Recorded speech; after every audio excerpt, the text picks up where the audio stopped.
제가 오늘 말씀의 제목이 경건한 어른이라고 정했는데요.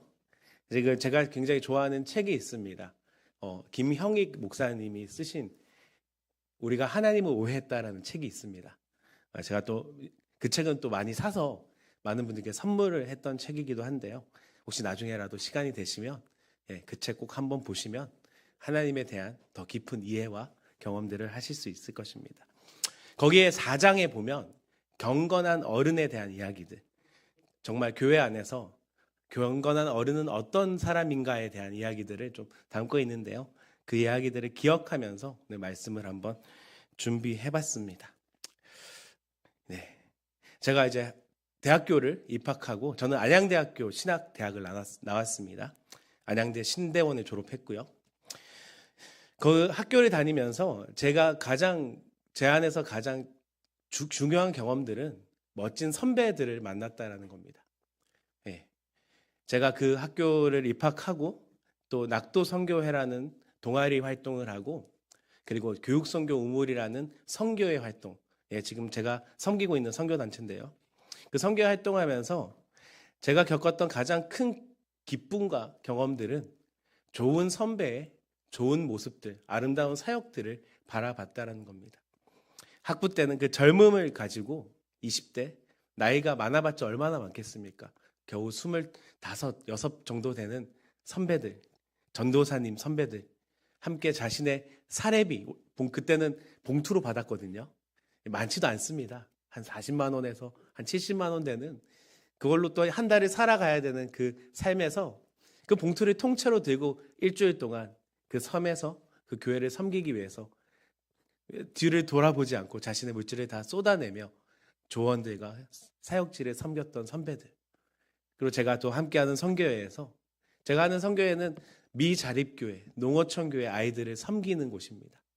그래서 수련회도 하고 여러 가지 행사들을 하는데 저희가 하는 캠프는 돈이 없으면 회비를 받지 않습니다. 그냥 교회 형편대로, 상황대로. 그래서 그 캠프를 제가 한 10년이 넘게 섬기고 있는데, 저희가 캠프가 끝나면 항상 마이너스가 돼요. 한 100만 원에서 한 200만 원 정도 마이너스가 됩니다.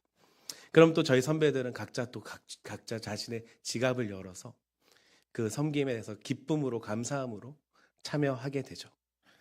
저는 그런 선배들을 보면서 사역, 예수님의 일을 한다라는 게, 하나님의 일을 한다라는 게 이런 거구나 담고 싶어 했던 것 같고, 그 사역을 또 함께 하고 싶어 했던 것 같습니다. 그래서 참 열심히 그 선배들을 통해서 그나마 제가 이상하게 변하지 않고 사역을 하고 하나님의 일을 감당할 수 있게 됐다라는 생각이 듭니다. 근데 요즘 한국 사회를 보고요, 교회를 보면 가장 안타까운 것이 세대가 갈라져 있고 나눠져 있다라는 거죠. 어른다운 어른이 보여지지 않는다라는 것입니다. 제가 그렇다고 성도님들 향해서 그렇다고 얘기하는 것이 아닙니다. 그냥 보편적으로 우리가 살아가는 세대가, 우리가 살고 있는 교회의 모습이 그렇다라는 것이죠. 그러니까 존경할 만한 선배가 보이지 않아서 청년들이 절망하고 있고요, 교회를 떠나가고 있고요, 그리고 그 안에서 그들을 외면하고 있는 모습들을 보고 있습니다. 함께하고 교회 안에서 잘하고 기뻐하고 끌어주고 끌려가고 또 다른 사람을 끌어줘야 되는데, 그런 세대들이 단절된 채로 나아가는 경우들이 참 많다라는 것이죠. 우리가 최근 몇 해 동안 계속해서 이슈가 되는 단어들이 있습니다. 많이 들어보셨을 거예요. 맘충, 꼰대, 요즘은 또 영포티, 그리고 우리 젊은 세대들을 조롱하는 말로 MG란 말을 씁니다. 이것이 누군가를 특정하고 있긴 하지만 조롱하고 비하하는 말로 쓰여진다는 것이죠. 어른다운 모습을 보여주지 못하는 그들, 그리고 자신의 이익만 추구하는 젊은 세대들, 그런 혐오들 가운데 함께 해야 할 이 모든 세대가 나눠지고 있는 것이 우리의 모습입니다.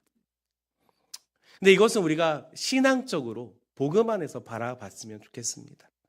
단순히 사회적으로 갈등이 일어나는 것이 아니라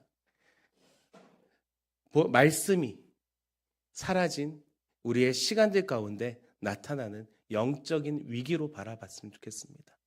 말씀을 살아내고 복음을 살아내고 복음을 전하고 가르쳐야 하는데 그렇지 못하고 배우려 하지 않은 우리의 모습들이 아마 이런 세대의 갈라치기가 되어지지 않나 생각되어집니다. 신앙은요, 성경에서 신앙은 개념으로 지식으로 가르치는 것이 아니다라고 말씀하고 있습니다. 신앙은요, 삶과 공동체 속에서 구체적으로 계승되어지는 것임을 성경은 이야기하고 있습니다. 우리가 먼저 신명기 6장 6절 7절 말씀을 함께 읽었으면 좋겠는데요. 같이 보겠습니다. 시작. 오늘 내가 내게 명하는 이 말씀을 마음에 새기고 내 자녀에게 부지런히 7절입니다. 다음을 넘겨주시면 좋겠어요. 내 자녀에게 시작. 내 자녀에게 부지런히 가르치며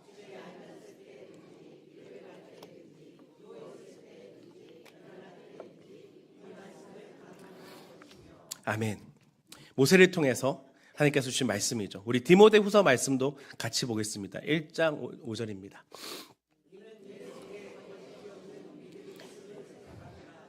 이 믿음은 먼저 내 외조모 로이스와 내 어머니 유니게 속에 있더니 내 속에서도 있는 줄 확신하노라. 아멘.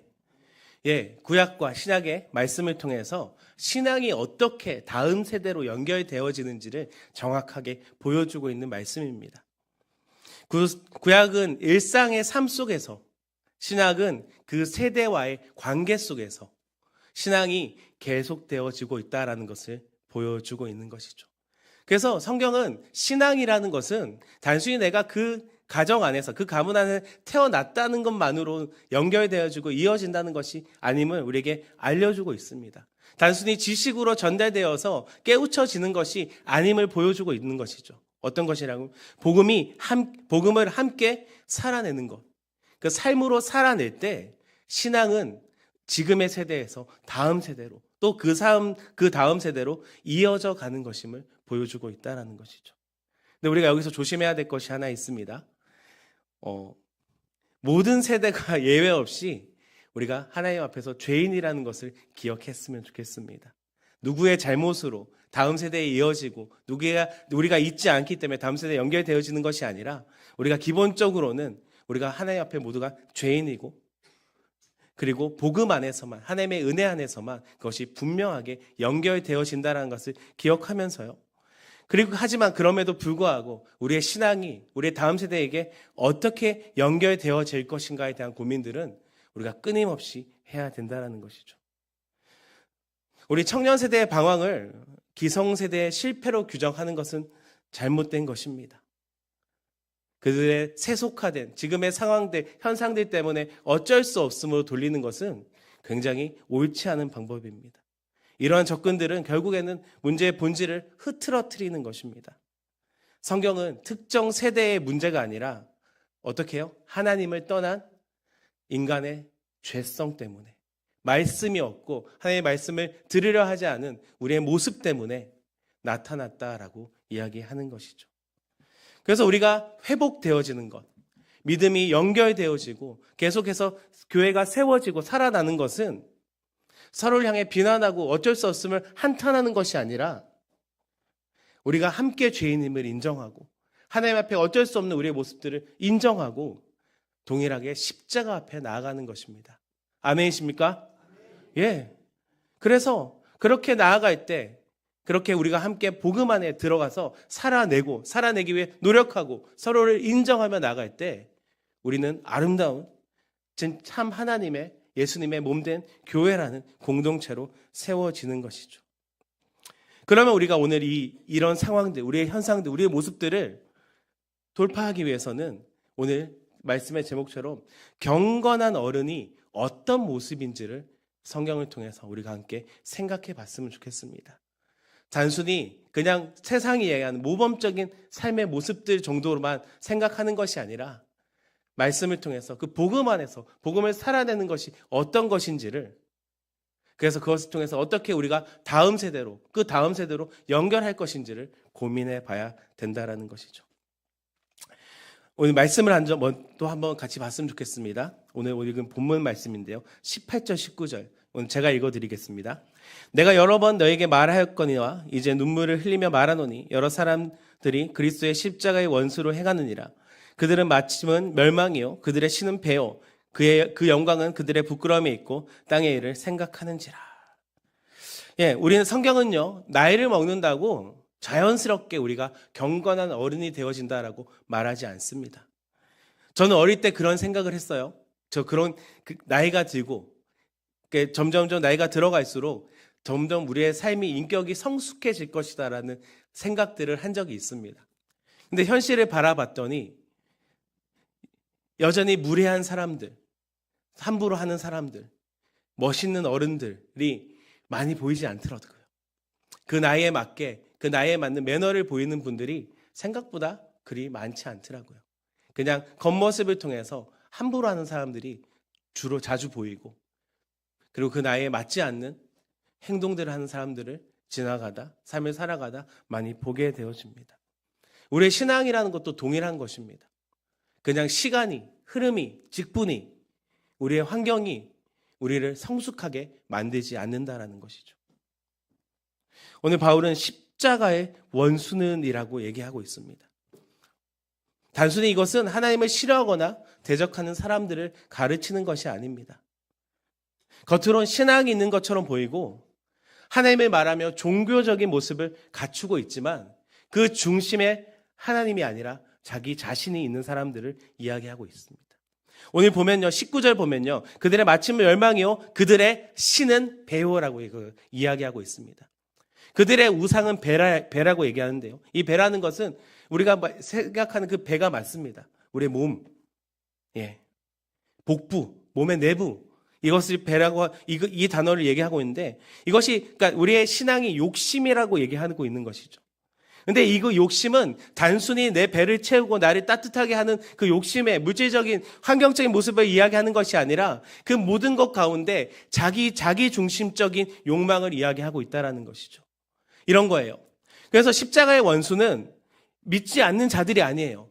십자가의 원수는 하나님을 저주하는 자들이 아니라 바울이 오늘 빌립보서 말씀을 통해서 우리에게 얘기하는 십자가의 원수는 하나님을 믿는 것처럼 자신을 믿고 있는 자들을 이야기하고 있는 것입니다. 교회 안에서 하나님의 일을 하는 것처럼 나타내고 보여지고 뽐내고 있지만 그 안에 내가 잘났고 내가 중심이 되고 싶어하고 나를 중심으로 무엇인가 이루고자 하는 내 욕심, 그 욕심을 채우는 이들 향해서 십자가의 원수다라고 이야기하고 있는 것이죠. 하나님을 자신의 욕망을 위해서 이용하는 자들, 그 교회 안에서 그렇게 나타나는 이들을 향해서 바울은 십자가의 원수다라고 얘기하고 있는 것입니다. 여러분, 이것이 왜 심각한가요? 여러분, 십자가가 어떤 것이죠?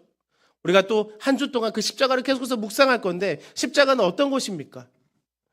예수님이 드러내신 것입니까? 그분이 하나님의 집신을 나타낸 것입니까?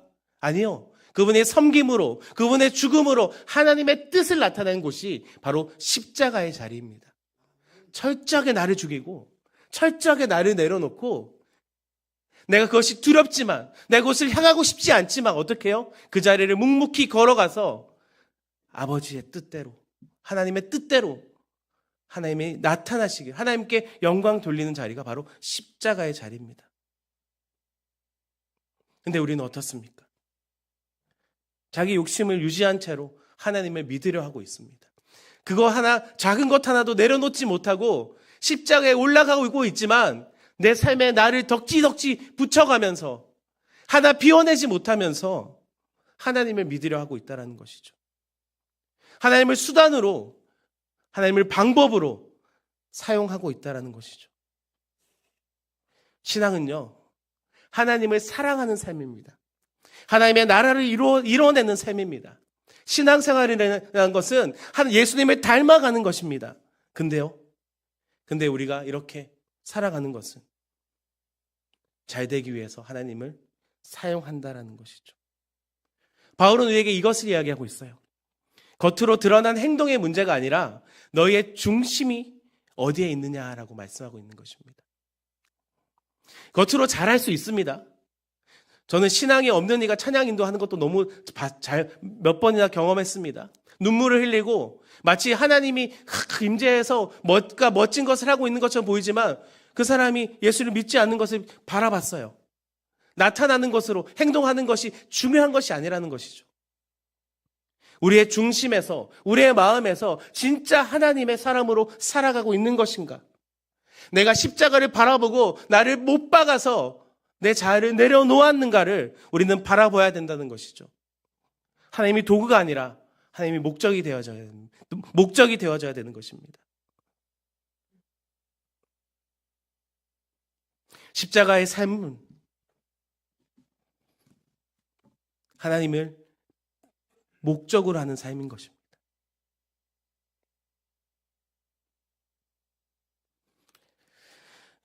누가복음 15장에 보면요, 우리가 잘 아는 비유가 있습니다. 탕자의 비유라고 얘기하죠, 보통. 거기서 우리는 여러 관점들을 볼 수 있어요. 떠나간 둘째 아들, 남아있는 첫째 아들, 그리고 그것을 묵묵히 그 양쪽 아들을 다 기다리시는 아버지의 모습을 볼 수 있는데요. 이런 잘못된 십자가의 왜곡은 그 첫째 아들의 모습에서 우리는 분명히 볼 수 있습니다. 그가 열심히 일합니다. 둘째 아들은 떠났어요. 그렇죠? 아버지 죽으면 저한테 물려주실 유산을 물려주세요. 이런 불효도 없죠. 아버지 죽으란 거예요. 그리고 떠났습니다. 그리고 첫째 아들은 지켰어요. 뭔가 행동으로, 모습으로 보여주었지만 이 첫째 아들의 잘못된 방향은, 잘못된 목적은 둘째 아들이 돌아왔을 때 나타나게 되죠. 아버지를 사랑한 것이 아니라 자신의 헌신에 대해서, 자신의 위치에 대해서 보상을 요구하고 있는 모습을 보고 있다는 것이죠. 내가 여러 해 아버지를 섬겼습니다. 내게는 염소 새끼 하나도 주지 아니하였습니다. 라고 아버지께 따지고 있는 것이죠. 그가 누구로부터 오는 은혜를 누리고 있는지, 그가 누구 때문에 그렇게 살아가고 있는지 다 까먹은 채, 이미 하나님 그 아버지를 통해서 모든 것을 공급받고 있었음을 기억하지 못한 채 그 은혜들을 바라보지 못하고 단순히 지금의 상황에, 현상에 자신의 욕심을, 자신의 자아를, 욕망을 드러내고 있다는 것이죠. 그것이 맏아들이 보여주고 있는 모습입니다. 이것이 단순히 기성세대와 요즘 세대 어디 특정에 나타난 것이 아니라 모든 세대에 나타나고 있습니다. 자신의 기득권을 지키고 성경을 자신의 중심으로 해석하고 자신을 피해자라고 여기고 그렇게 살아가고 있는 우리의 모습들이, 그렇게 갇혀있는 우리의 모습들이 성경 우리에게 십자가의 원수다라고 얘기하는 것이죠. 이것은 우리가 스스로 해결할 수 없는 문제임을 인정해야 됩니다. 단순히 세대의 화해 정도로는 깨어질 수 없는 불가능한 문제라는 것이죠. 그렇기 때문에 우리는 참된 십자가를 바라보고 참된 신앙을 바라보는 저와 여러분이 되어야 할 것입니다. 그럼 성경이 제시하는 경건한 어른은 어떤 삶입니까? 바울은요, 자신을 완벽한 사람으로 소개하지 않습니다. 우리 빌립보서 3장 12절 말씀을 같이 함께 읽어보겠습니다. 시작. 내가 이미 얻었다 함도 아니요 온전히 이루었다 함도 아니라 오직 내가 그리스도 예수께 잡힌 바 된 그것을 잡으려고 달려가노라. 아멘. 예, 경건한 어른이라는 것은 도덕적으로 결함이 없는 완벽한 사람이 아닌 것입니다. 혹시 완벽하신 분 계십니까? 예, 없을 거예요. 하나님 앞에서 스스로 바라봤을 때, 또 누군가의 평가로 봤을 때 우리는 완벽할 수 없고 완벽하지 않습니다. 성경 역시, 바울 역시 우리가 그 대단하다고 하는 바울조차도 스스로를 완벽하다라고 이야기하지 않습니다. 그럼 어떻습니까? 경건한 어른은 부족한 거예요. 조금 모자란 겁니다. 근데 그 가운데 특별함이 있는 것이죠. 온전히 이루었다는 완성을 부인하고 오직 그리스도께 붙든 바 되어 달려가는 자다라고 이야기하고 있는 것이죠. 우리는 의인이 아니잖아요. 예수 그리스도 때문에 의인이라고 하나님께서 칭하시는 겁니다. 그렇게 보시는 거예요. 경건한 어른은 완벽함으로, 완전한 도덕으로 우리에게 보여주는 것이 아니라 어떻게 해요? 그리스도께 달려가는 것. 그리스도를 향해 가는 것. 때론 넘어지고, 때론 실패하고, 때론 나의 자아가 드러나지만 그 안에서 어떻게 한다고요? 하나님을 향해서 온전히 나아가는 것. 그것이 바로 경건한 어른의 모습이다라는 것이죠. 바울이요, 나를 본받으라라고 하는 것은 단순히 그가 완전하고 잘났기 때문에 교회를 향해 본받으라라고 하는 것이 아닙니다. 그는 여전히 부족하지만 이렇게 얘기하는 거예요. 나를 연약함을 뚫고 일하시는 그리스도의 은혜에 함께 따라가자라고 이야기하고 있는 것입니다. 교회를 향해서, 그리고 다음 세대를 향해서 이렇게 얘기하는 거예요. 나 여전히 부족해. 나 여전히 모자라. 근데 우리 같이 가보자. 그리스도께서 가신 길을 함께 걸어가자. 그렇게 초청하고 있는 것이죠. 이러한 참된 모습의 어른은 역시 누가복음 15장에 그 아버지의 모습으로 나타나게 되는 것입니다. 하늘 시민권을 가진 자는 땅의 체면에 매여 있는 사람들이 아닙니다. 매일매일 밖에 나가서 둘째 아들 기다려요. 아들이 돌아올 것을 믿고 기다립니다. 그 아들을 발견했을 때 이 아버지는 달려나갑니다. 달려갑니다. 단순히 그냥 기다리고 멈춰서서 참고 있는 것이 아니라 그 아들을 발견하자마자 달려가고 있어요. 여러분, 그 당시 문화는요, 어른이 뛰어가는 것을 수치스럽게 봤던 문화입니다. 우리도 옛날에 그랬잖아요. 양반이라는 그 위치는 뛰면 안 돼요. 걸어가야 됩니다. 그죠? 뒷짐을 지고 여유를 부려야 돼요. 뛰어가는 것은 수치이고 가문의 부끄러움이었어요. 역시 예수님 당시도 동일했거든요. 근데 이 아버지는 그 수치를 피하지 않으십니다. 부끄러워하지 않으십니다. 이 어른은 아들이 받아야 할 그 정죄와 부끄러움을 자신이 그 뛰어감으로 짊어지십니다. 그 아들을 품습니다. 그냥 단순히 용서하는 것이 아니라, 용서했다고 얘기하는 것이 아니라 그 모든 삶으로, 모습으로 그 아들을 사랑하고 있음을 보여주고 있다는 것이죠. 경건한 어른은 옳은 말을 지고 서가지고 지적하는 것이 아니라 먼저 낮아져서 다음 세대의 아픔을 품고 있는 이들이라는 것이죠. 정죄하는 것이 아니라, 감당하라고 이야기하는 것이 아니라, 책임을 전가하는 것이 아니라 어떻게 해요? 희생하고, 그래 괜찮아, 같이 해보자, 또 하면 되지 라는 이야기들을 들려주는 것이죠. 예수님도, 하나님도 어떻습니까? 너 실패했으니까 이제 내 자녀가 아니냐고 우리에게 말씀하십니까? 야, 오늘 좀 부족한데? 너 이제 교회 나오지 마. 그렇게 말씀하십니까? 아니잖아요. 네가 어떤 모습으로 오든, 네가 어떤 죄를 갖고 오든, 네가 어떤 상황에 있든 상관없어. 그냥 와. 너 수고하고 무거운 짐 지고 그냥 와. 내가 너를 쉬게 하고 내가 너와 함께 할 거라고 말씀하고 계시지 않습니까? 경건한 어른은 다른 것이 아니에요. 그리스도의 마음을 품는 것입니다. 그리스도의 마음을 닮아가는 것입니다.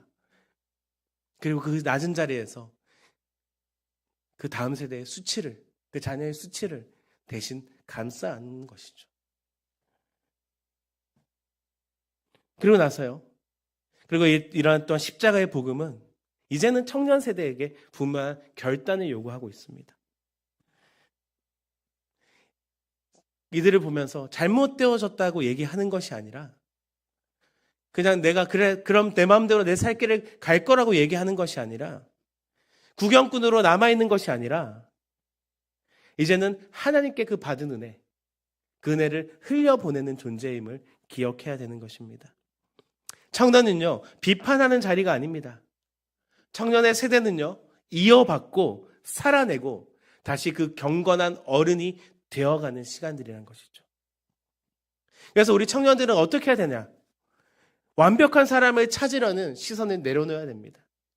완전한 이는 없다고요. 바울조차도 그 고백을 하지 못하고 있다고요. 그런데 우리가 무엇을 바라본다고요? 그 연약함 속에, 그 어려움 속에, 그 절망 속에 어떤 사람이요? 십자가를 향해 걸어가는 사람.